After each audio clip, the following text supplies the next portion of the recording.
Hello, everybody, and welcome to another edition of Virtuous Saints and Tenacity Dynamis. Today we are going into Juno, or Juno, depends on how you pronounce it. A lot of things in this game can be pronounced many ways, and they've never really been cleared up. So for today, I'm on Bard. My sub job is Dancer. I plan to be a bit more melee-centric today. I was planning on coming Dancer, but then my Bard, I wanted to give him a chance at a break, and I figured it'd be a good opportunity to talk about Bard. Now, just a couple of heads up today about my gear. I do not have the Empyrean Harp, so I am a 3-song Bard. However, I do have the G-Horn finished, and I do have the Marseillaise. So that helps a lot, and yeah. So we're going to talk about that, and I'll also talk about what I would do if I did have that extra song. Some of the mistakes I make throughout this. This is my first time actually barding through a full Dynamis D run. So, yeah, there's a lot to talk about actually compared to some videos. There's a lot of technical things and whatnot to cover here. But I start with, eating a melee food. Grape Daifuku is one of my go-tos. It's cheap, it's reliable, it raises a lot of stats. In particular, pet stuff, magic stuff, accuracy. It pretty much covers a little bit of everything. It's not perfect, it's not the top tier food in the category, but it definitely is a great all-rounder.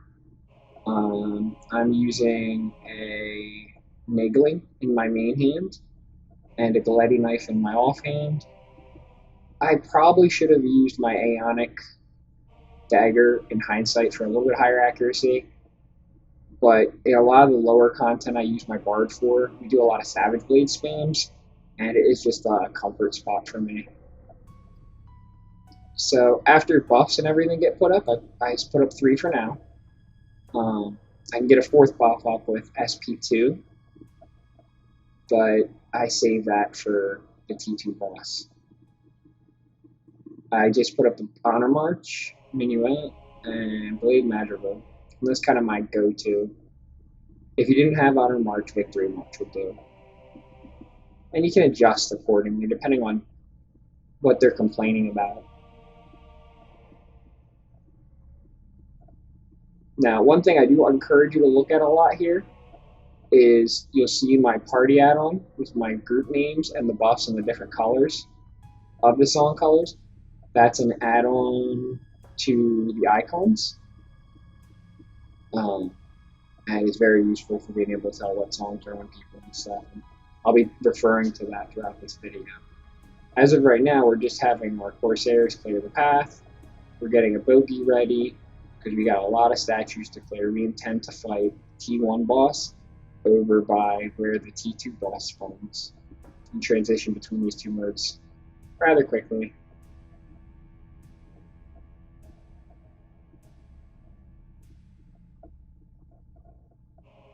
So our tank does a normal pull. I look around and call for a bogey. I believe I call the Berserker as the bogey. Yep. And then we start to beat up the other ones. Leave the Berserker for the Corsairs and the Ranger. In this case, our Ranger has a Mythic, so that's good enough to take things out in here as well.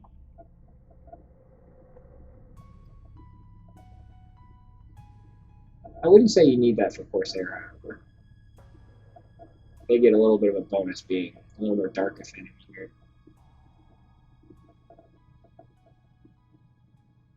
So I will point out here that he gets very, very, very close, and I was telling him, you're too close, oh my god, get back. But he did time it right, and he didn't get aggro, so it was really good. It might be my lag, honestly, which is something everybody was complaining about this run. And we had a moment with that as well. See that red eye up there? That's the T1. Try to make sure all the statues are cleared that could pop. And we're just kind of making sure that the bridge is all cleared up and everything's all cleaned up.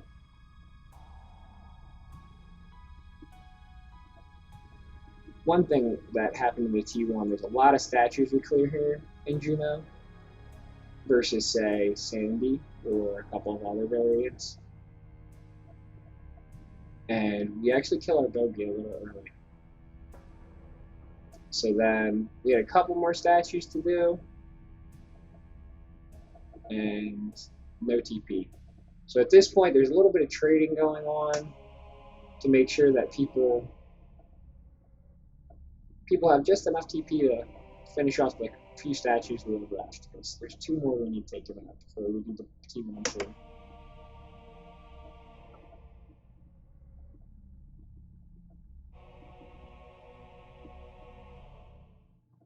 So at this point, I think I'm telling my partner here, Ushi, come over and trade me for an Icarus man. It'll make you medicated for an hour and a half, but we only need a couple more shots so we can prove.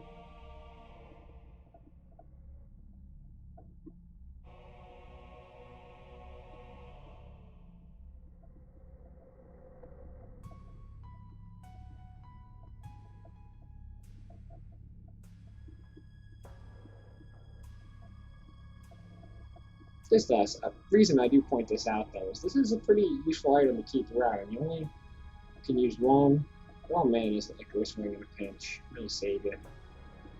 So he charges up and takes out that other one we're concerned about.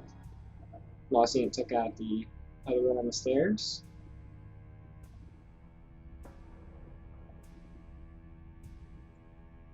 And we're good to go. I call everybody on the stairs and say it's good to stay at the boss pool. You've seen this a million times. You know, CDC to Leaden to Wildfire. One thing I will point out before we zip through this in fast forward mode is I did not have a macro on my Bard properly set for Dark Thernati 2. I'm looking through like, where's my Dark Thernati 2 macro? So at that point, I go to my equip sets and I equip my potency set just so I could stick a Dark Thernati 2 in this guy. It's really a good idea for a Bard to do that because there's a lot of darkness happening. So I target the boss. I go over my macros, equip set.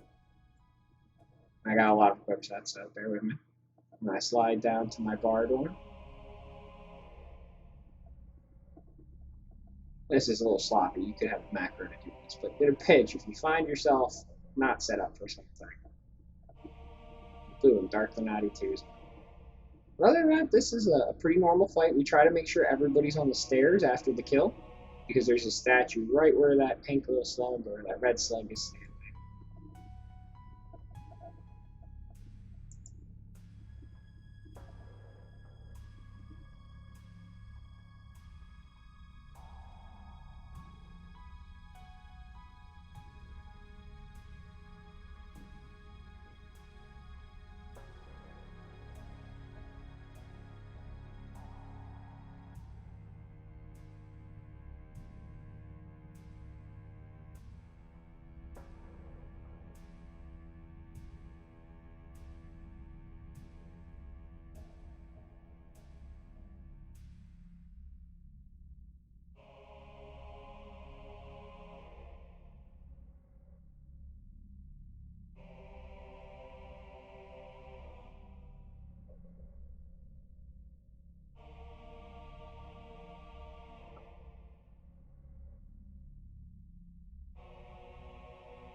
Once we get to the T2, there are 2 statues we have to take out before we can be in the fight. That one at the top and the one at the bottom.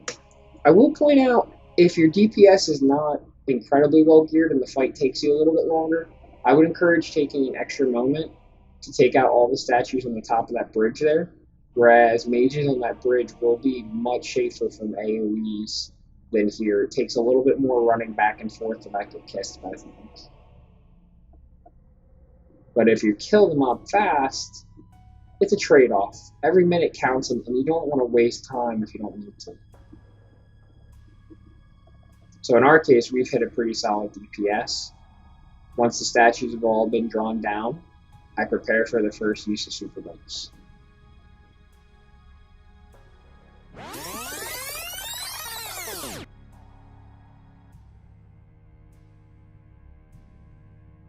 So for this, I pop Nitro, which is Nightingale. and Troubadour, Soul Voice, and Clarion Call. And then from there, I put up 4 Paeons with a harp. And then I switched to my horns, and I put up Honor March. I put up Minuet at 5 and 4.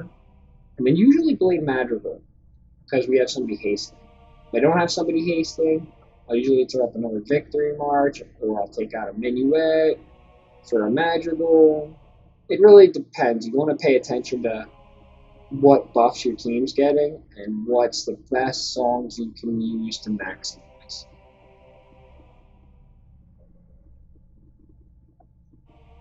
Now, another point is I also used to use super buffs at 50% of the mob's health when the aura is about to come in. We're killing things quicker now, so I do put super buffs up from the beginning. That's another alternative. I do suggest as you're working through your DPS is getting used to these fights and getting better gear. But not much to say here. He goes down pretty quick, and Invincible goes off at a good time, and everything goes pretty smooth. I believe there is 1 death from Corsair.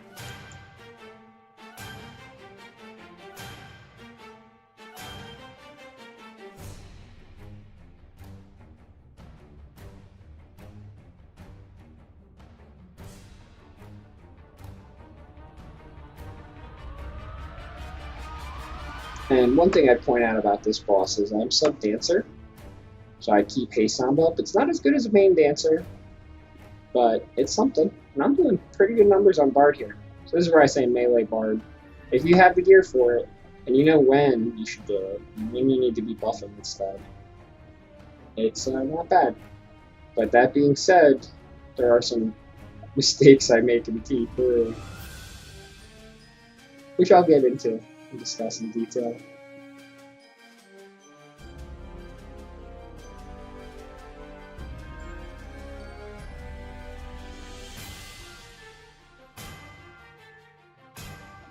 A couple of other things I'll point out about this Gabi is our tank is against the wall.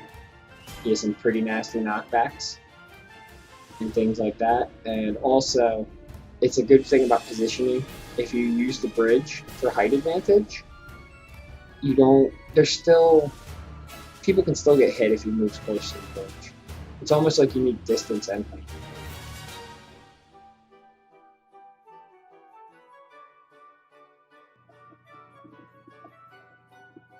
And his aura is an MP virus. It's pretty rough.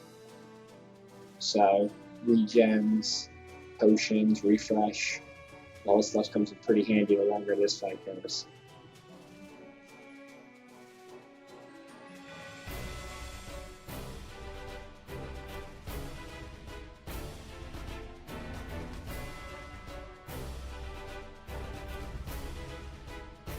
In hindsight, for this particular fight, I probably would have changed out for a second Madrigal. A lot of accuracy was compared to this one, and I probably should have used Sword and Bolt Madrigal. Would have made it go a little faster, maybe. But it dies. We shift into T3, we get our buddy Sugar up, and we start with the Thunder Circle. Super buffs are still present for another 6 or 7 minutes, so I want to go hard. Use those buffs as good as possible and crush as much until those run out. So we start taking out the Thunder Circle and then the Ice Circle. And to be honest, this is all pretty standard stuff. So there's not much really to see here versus what you've already seen. You know, we have the SU5 sword guy with 3 lessers, we call them out, and we crush them. The first mistake really takes place as we go into the Light Circle. And there's 2 things that happen, so I would discuss those. But enjoy up to this point, and we zip through here and get to all that stuff taken care of.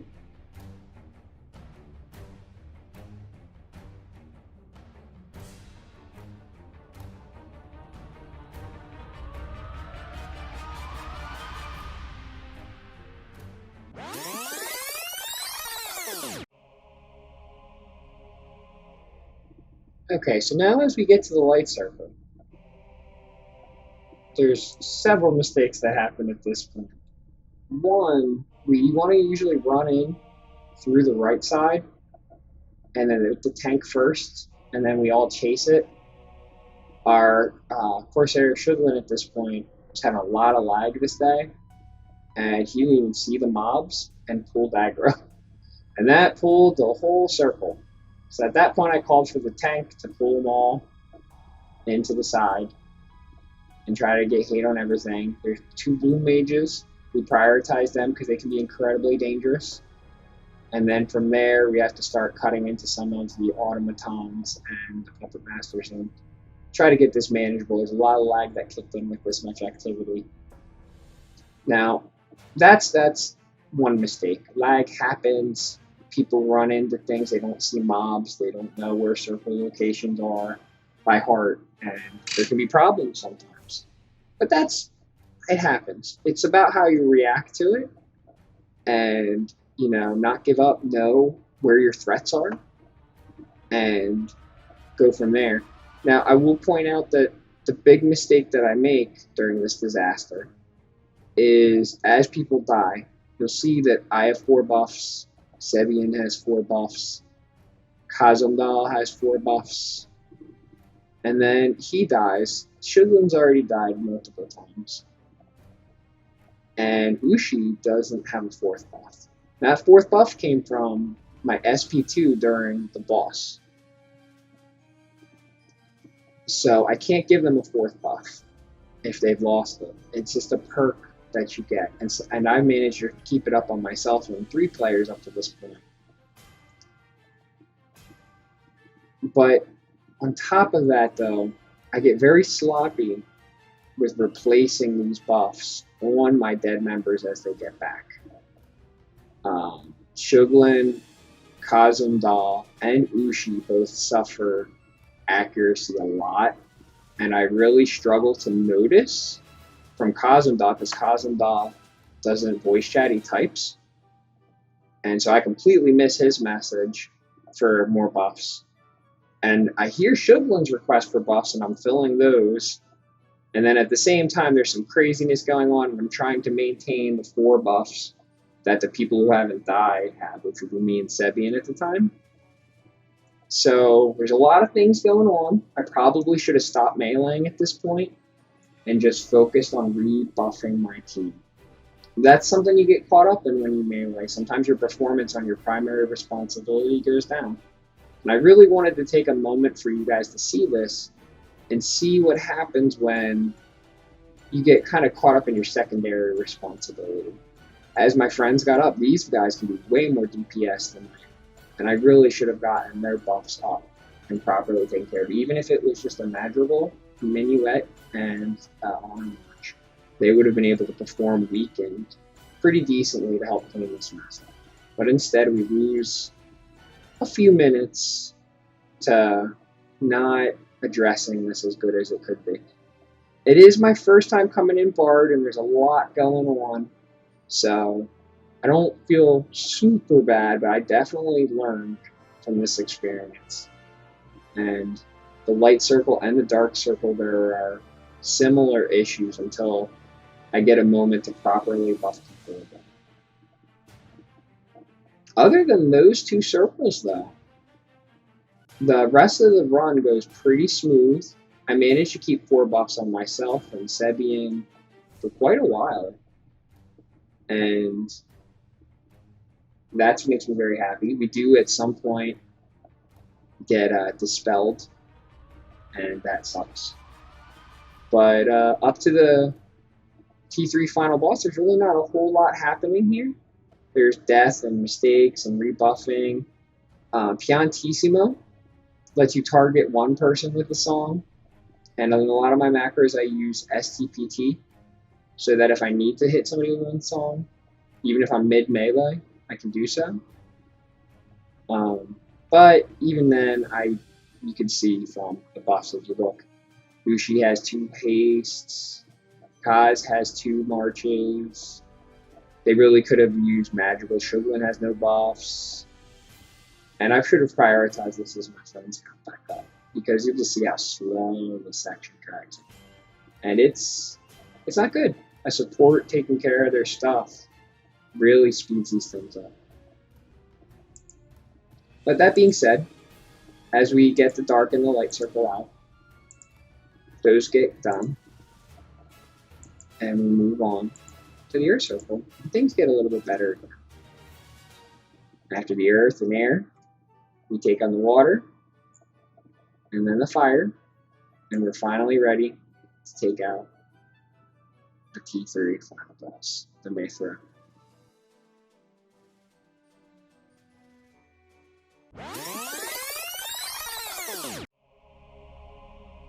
For buffs, I pretty much do what I did for the T2 guy. Super buffs, and get all those up, and get Minuet, Blade Madrigal, and Honor March. I get a 5 roll from my Corsair Renown Soul Voice, but not Clarion Call. So I'm happy I can re-put up Soul Voice buffs once these wear. At some point, the first Volte set or second Volte set that comes out for these guys has a Red Mage, and the Red Mage dispels our 4th song. That sucks. So you can't get that back up. No 6 roll on Corsair. But I was able to re-put up 3 Soul Voice songs for the second half of this boss. But there's really not a lot much for me to say on Bard here, except watch your timers. You know, when you don't have Soul Voice, no Marcato will boost the song. Don't use Marcato on Honor March, use it on Minuets or Madrigal. You know, pay attention if your food's working. Keep re-raise up for Odin. And, you know, don't give up. Eventually, I did manage to get a slow on him, a slow song. But that hurt, rather. But that was much later than I probably should have did that. I should have opened with that during the Super Boss stage. Because with Nitro, you can stick enfeeblements like Sleep or Slow, where things are struggling to stick almost 100% of the time. But everybody does very, very well here. And we get the win at 13 minutes left on the clock. And honestly, if I was a little bit better with my buffs on the light and the darkness circle, we probably would have finished a little bit sooner. But I really did want to kind of experience Bard in here and see the struggles and make a video and talk to you guys about it and give kind of a demo about what's going on. And you know, you don't need to have a 5-song perfect Bard to win this kind of content. But you need to be aware, and you need to have good teammates and good communication. That being said, you know, thanks, enjoy the show. And this is the last zone that I have not done content for. So I figured it's also good for y'all to see Juno completed. Now we have tutorials that happen to include all the cities of Dynamis Divergence, and we're all really hoping that they include either the Dream Zones from Capnazia or Zarkabard. I skipped Bucidine Glacier because nobody wants that. Nobody wants Dynamis Bucidine. But I mean, maybe some people do, but none of us are very excited about that zone in particular. But I mean, anything new. And we were loving the challenge. There's going to be a couple other videos with some other jobs coming through Dynamis and talking about, you know, their strategies and particularly their gear and their job abilities they use and what they find effective and what they don't find effective. We have one of our best samurai who's going to be making or has a video, and we're working on that.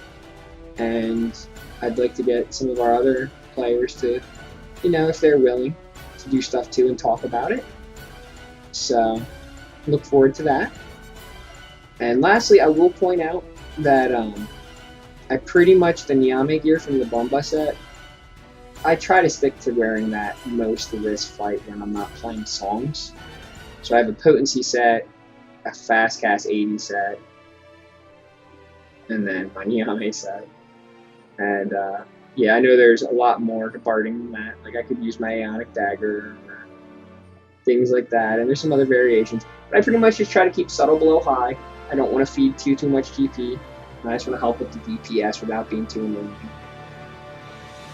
This is not always the way you can bard. You can come in sub white mage if you don't want to melee and help with the raises, the cures, and sometimes if you don't have a lot of haste sources, like in the magical haste helps too. Then you could sub ninja instead of sub dancer and help your survivability a little bit. But as you can tell, I wasn't really in any danger. So I figured sub dancer gives me the ability to heal and take slows and ailments off of people periodically, heal myself from time to time, and provide a 5% job ability haste to everybody. Thank you so much for watching, and look forward to our later content. Take care, everybody.